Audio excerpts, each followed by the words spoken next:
Hello friends, good afternoon. मागच्या शॉर्ट्समध्ये आपण बघितलं होतं की रिझल्ट जो आहे तो खूप लेट होतो आहे महाट्रान्सकोकडून LDCचा.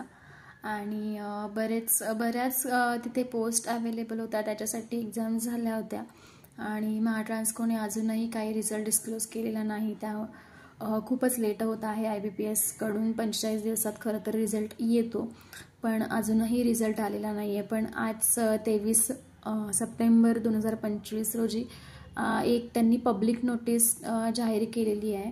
खूप जणांचे कॉल्स मेसेजेस ऑफिसला गेलेले होते की तुम्ही रिझल्ट लवकरात लवकर डिस्क्लोज करा म्हणून.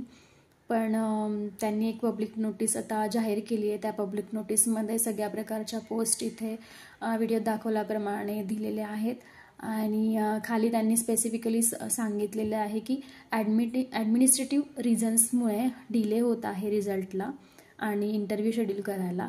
त्यामुळे रिझल्ट लवकरात लवकर येईल, पण काही प्रशासकीय कारणांमुळे तो लेट होत आहे असं त्यांनी दिलेलं आहे. आता ती प्रशासकीय कारणं त्यांनी लवकरात लवकर सॉल्व्ह करून रिझल्ट डिक्लेअर करावा अशीच इच्छा असेल सगळ्या ॲस्पायरंट्सची.